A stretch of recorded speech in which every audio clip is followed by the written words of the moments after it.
Assalamualaikum warahmatullahi wabarakatuh. Nama saya Sri Wahyuni. Saya akan menjelaskan tentang sejarah pramuka dunia dan di Indonesia. Sejarah pramuka dunia dimulai dari ide seseorang perwira militer Inggris bernama Robert Baden-Powell.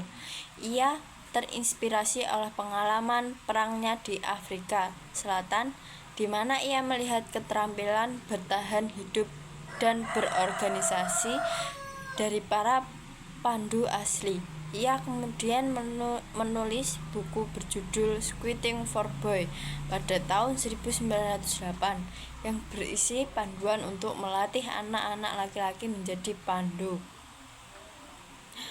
Buku ini menjadi sangat populer dan menyebar ke berbagai negara. Anak-anak laki-laki mulai membentuk kelompok-kelompok pandu secara sukarela dan melakukan kegiatan-kegiatan seperti berkemah, berjalan kaki, belajar simpul, mengenal alam, dan lain-lain.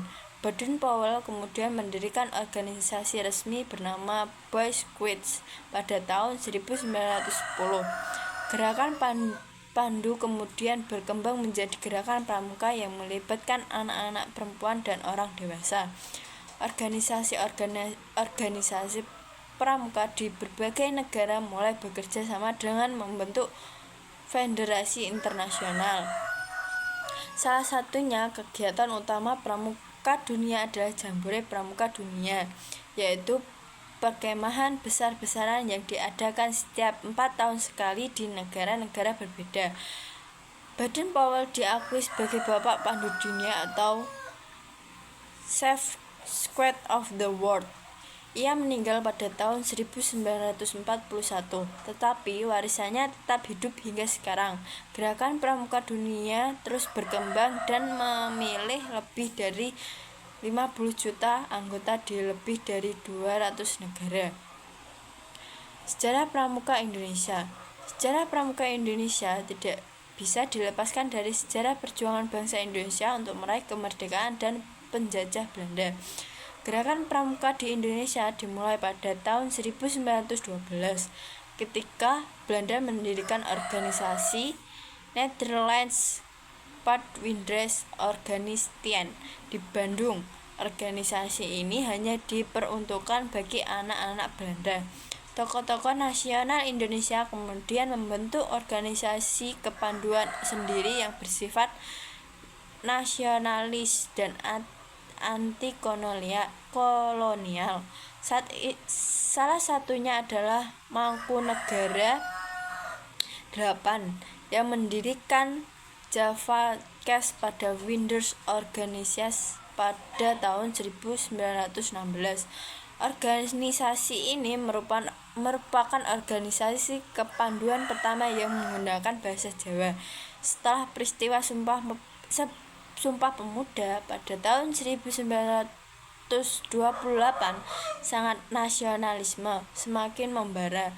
Banyak organisasi kepanduan yang bermunculan dengan latar belakang agama, suku, atau daerah.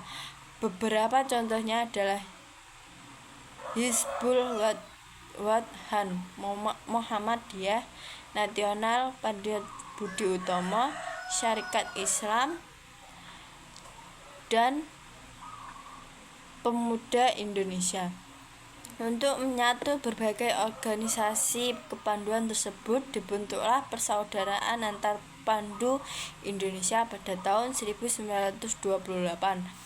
Tapi kemudian melembur menjadi kepanduan bangsa Indonesia pada tahun 1930-an. KABI menjadi organisasi itu bagi semua organisasi kepanduan di Indonesia pada masa penduduk Jepang 1942 sampai 1945. Gerakan kepanduan dilarang oleh pemerintah Jepang, namun para anggota kemudian tetap berjuang melalui gerakan bawah tanah. Mereka terlibat pada gerakan kemerdekaan seperti menyebarkan pamflet, mengumpulkan senjata, dan berpartisipasi dalam pertempuran fisik-fisik. Setelah Indonesia merdeka, gerakan kepanduan di Indonesia mengalami perkembangan pesat. Pada tahun 1951, Presiden Soekarno menetapkan tanggal 14 Agustus sebagai Hari Pramuka. Pada tahun 1961, dibentuklah Gerakan Pramuka Indonesia sebagai organisasi tunggal yang menggantikan semua organisasi kepanduan sebelumnya. Gerakan Pramuka Indonesia kemudian menjadi anggota dari World Organization of the Squid Morphemed atau disingkat sebagai WOSM pada tahun 1953. Gerakan Pramuka Indonesia memiliki peran penting dalam pembangunan bangsa. Pramuka menjadi salah satu kegiatan ekstrakurikuler wajib di sekolah-sekolahan. Pramuka juga melibatkan dalam berbagai kegiatan sosial seperti penanggulangan bencana, penghijauan, pemberantasan buta aksara, dan lain-lain.